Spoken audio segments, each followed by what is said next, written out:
É muito interessante porque está todo mundo desiludido com o Bolsonaro e arrependido agora de ter votado no Bolsonaro. Mas tem alguns elementos da retórica bolsonarista que acho que são importantes a gente delimitar aqui, que se fixaram na mentalidade, né, na sociabilidade brasileira conservadora e são as quais a gente vai ter que trabalhar. Eu pesquiso o público bolsonarista que eu denomino moderado. Eu sempre divido o público bolsonarista entre aquele raiz, o público hardcore bolsonarista, e o Nutella, que é o que eu pesquiso, né? Então, o bolsonarista moderado.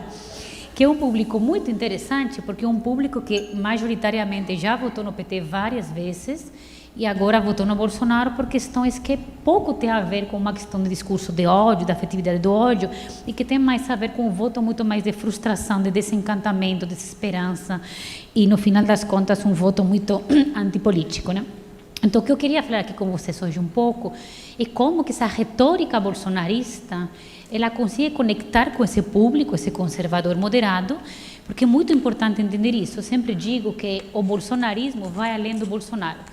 A administração Bolsonaro, a legislatura Bolsonaro vai acabar, mas a gente vai ter que lidar com as consequências do bolsonarismo. E uma delas é justamente esse poder comunicativo que o bolsonarismo teve. Então, qual que é esse poder comunicativo? Com esse público conservador moderado, que olhem bem, um público conservador moderado que pode ir balanceando seu voto para um lado ou para outro, né? Aquela grande massa desse centrão, né? Desse público do centro, que, enfim, no final das contas, é basicamente quem define normalmente a eleição, né?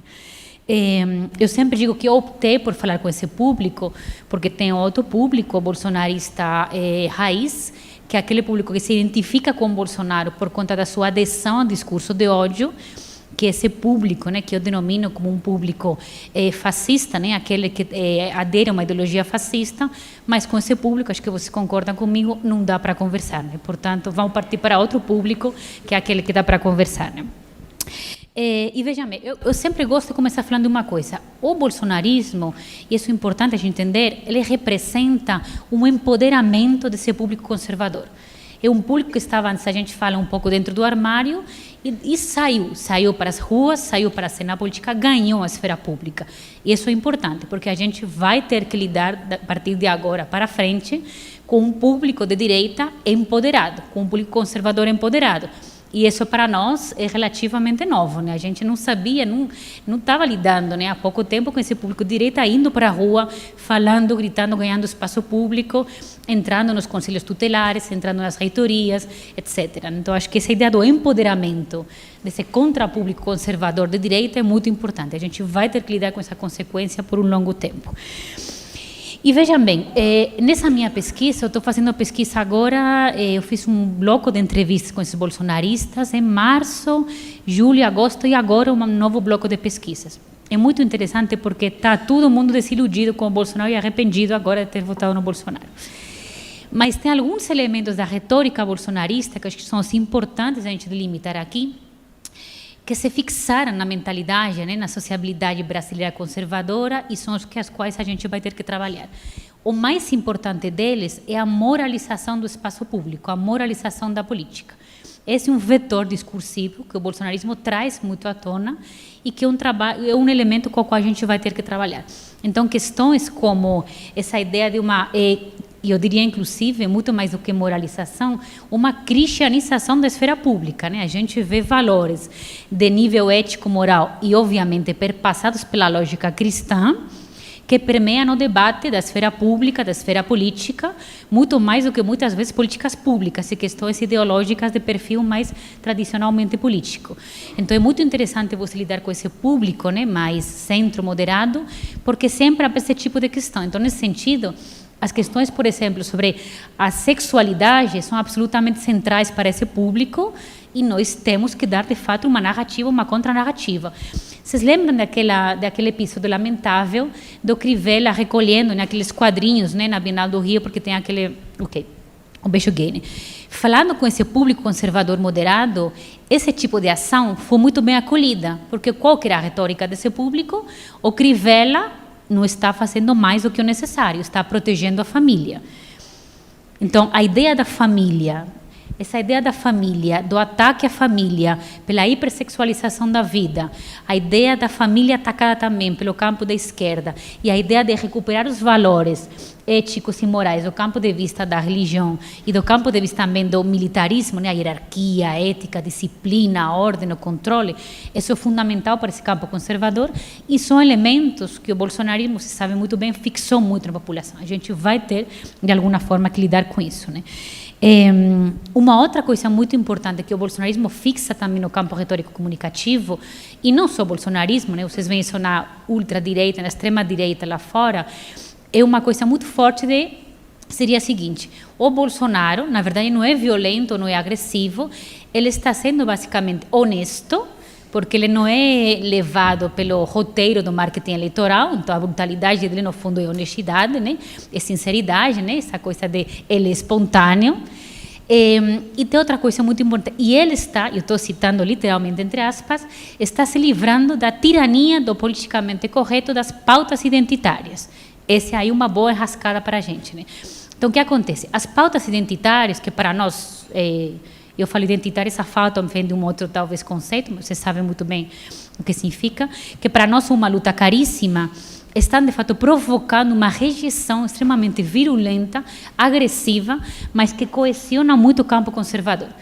E aí a gente se depara com uma outra questão. Como que a gente consegue comunicar esse tipo de pautas, a importância crucial da luta antirracista, por exemplo, ou antipatriarcal no Brasil, sem que, de fato, isso seja um elemento que coesione uma reação virulenta, brutal, reacionária do outro lado, num público com o qual a gente poderia conversar. Como que a gente define um pouco isso, né?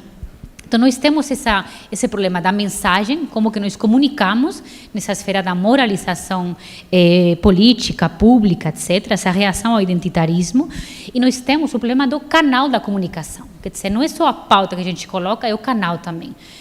Porque onde estamos nós, nos canais da comunicação, fundamentalmente, por exemplo, com as pessoas mais empobrecidas? Veja bem, por onde que esse conservador moderado e mais empobrecido se comunica?